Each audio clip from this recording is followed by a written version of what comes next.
Hi, it's May again. Welcome to the vlog. This is my first vlog for 2023. So, Happy New Year. I received some good news from last year and I'm very much thankful. Also for the challenges that I've been through for last year. They've made me stronger. They made the family stronger, the friendship, and now we're gearing up for 2023 manifesting some more blessings. So, anyways, for 2022, I've read 75 books, which is not a lot if you compare to other readers, but that's already an achievement for me. And for those out of those 75 books, I've read a lot of good books.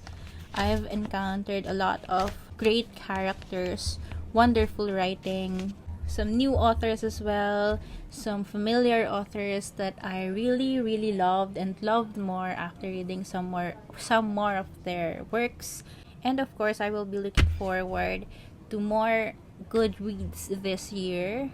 I hope to share with you my TBR soon, but for today, let's just talk about the books that I've read, the books that I loved, and I'll try to share my reviews in detail as much as possible. So, without further ado, let's get into the list. The last book that I've read for 2022 is a work from one of my favorite authors, Gabriel Garcia Marquez. I have decided to read some of or all of the works of Gabriel Garcia Marquez because I love all the books that I've read from him so far. To be honest, I had second thoughts with Memories of My Melancholy Horse because this is a lot compared with Lolita by Nabokov, and I never liked that book. I DNF that book. Well, I'm sure I won't be taking a second chance with that book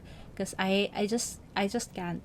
But this one is just little book naman. It's very short, and the consolation here is the beautiful writing style of Gabriel Garcia Marquez. You know where the story focused itself, like it won't confuse you for a lot of POVs, and it's straightforward, to be honest. I have too much tabs for a tiny book.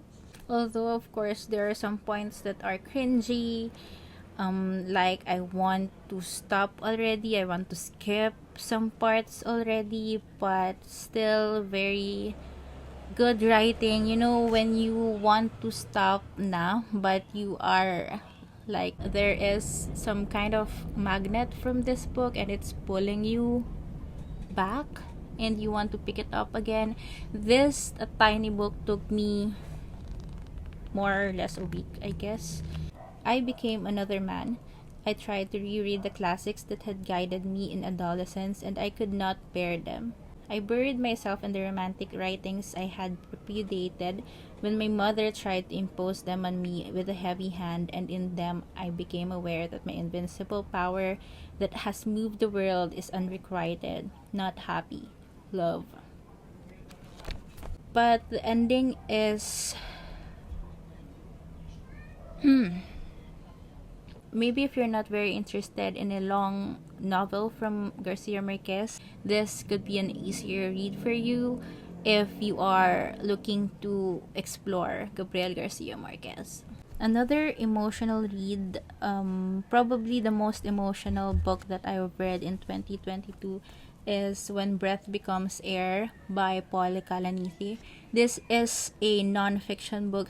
It's based on the life of Paul Kalanithi, specifically on that part where they discovered he is diagnosed with stage 4 lung cancer. So Paul Kalanithi is a doctor, a neurosurgeon, and in the peak of his career, they discovered, or he was diagnosed with cancer. So this is a story of following your dreams, building relationships, keeping those relationships, not just with other people around you, not just with your loved ones, but also with yourself. Plus, this was also closed by his wife, which made it even more emotional. Like, I cried many times when I was reading this book.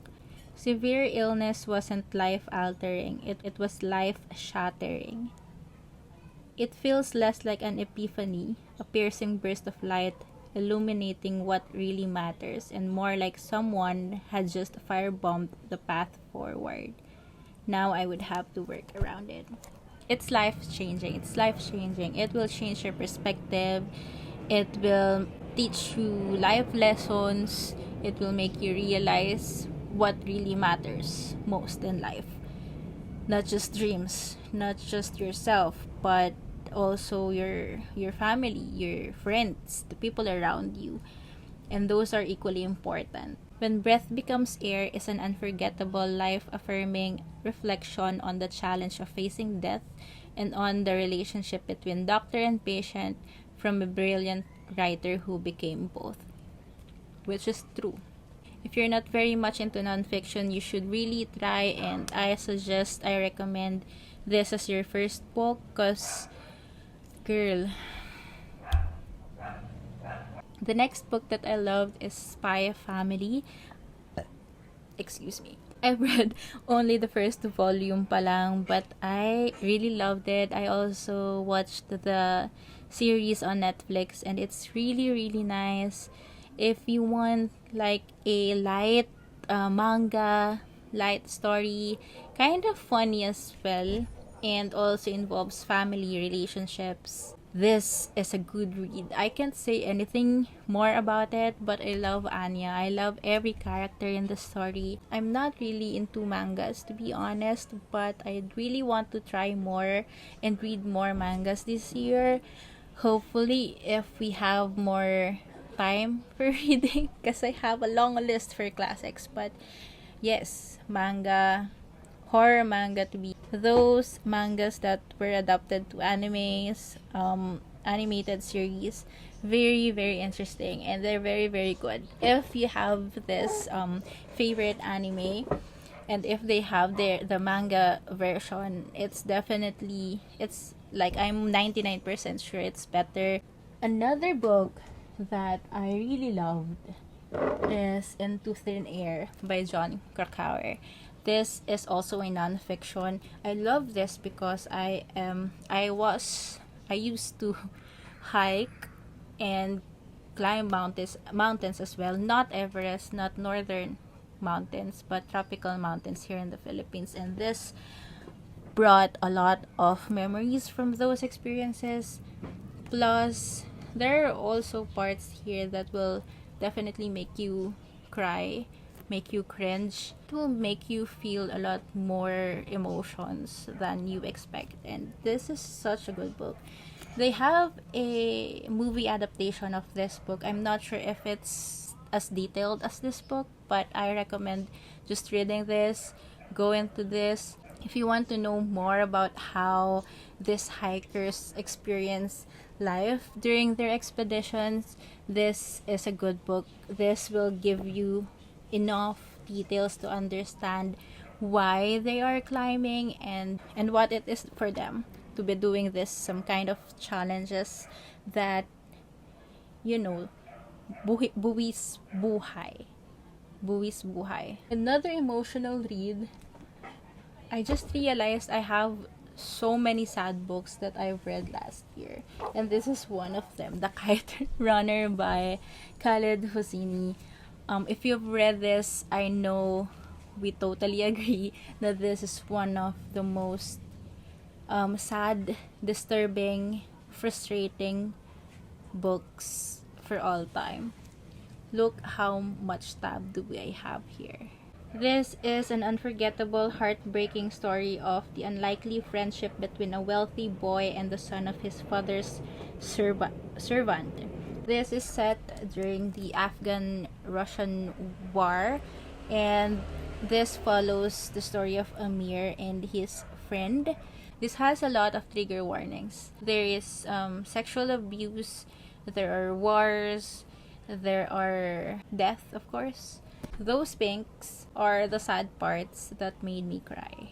Like, it's not possible na hindi ka iiyak with this book. If you want to release those bad feelings, those sad feelings, this will definitely help you. If there was a God, he'd guide the winds, let them blow for me, so that with a tug of my string, I'd cut loose my pain, my longing.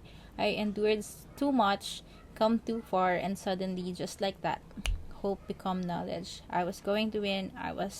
It was just a matter of when. So this is a story of, craving attention, craving love, and it's also a story of regrets. I can't even explain it. So I'm really bad at explaining this, but I hope you will hear this. A man who has no conscience, no goodness, does not suffer. I hope your suffering comes to an end with this journey to Afghanistan. Just read it. Read it. No matter who you are, no matter how or which genres, books that you are in vibe with, I'm sure you will love this book. It will be one of your best reads. Another book that I am really much thankful I've stumbled upon is Letters to a Young Poet by Rilke. This is one of the books that I've heard from Emma, one of my favorite YouTubers. I feel like I mentioned Emma too much na. But yeah, so this is one of those. Tingnan mo, sobrang liit lang niya but I have too many tabs. And this is like, if you are looking for quotable books that you will like devour for less than an hour, this is the best book. This is the perfect book for you. What goes on in your innermost being is worth all your love. This is what you must work on however you can, and not waste too much time and too much energy on clarifying your attitude to other people. Like, it's the best Facebook status that you can post. We don't have a solid plot for this. This is a collection of real life letters from Rilke to a young poet, and this is like lyrical and life changing advice to an aspiring young writer, and among the most inspiring expressions of youthful creativity there has ever been. It's not even just for people who dream about writing or becoming an author. I don't really am a dreamer for writing or anything literary. I just want to read books. But this inspired me a lot. And yeah, so if you don't have anything to post on Facebook or anything on social media or anything on your journal, this will feed you a lot of good stuff, good wisdom, and good feelings. Another book that I really love that I read this year, this is one of the books of the month for one of the book clubs that I joined last year. I'm kind of in hiatus this year, but this is one of the books that I have buddy read with a group of people, wonderful people. This is A Man Called Ove by Frederick Backman.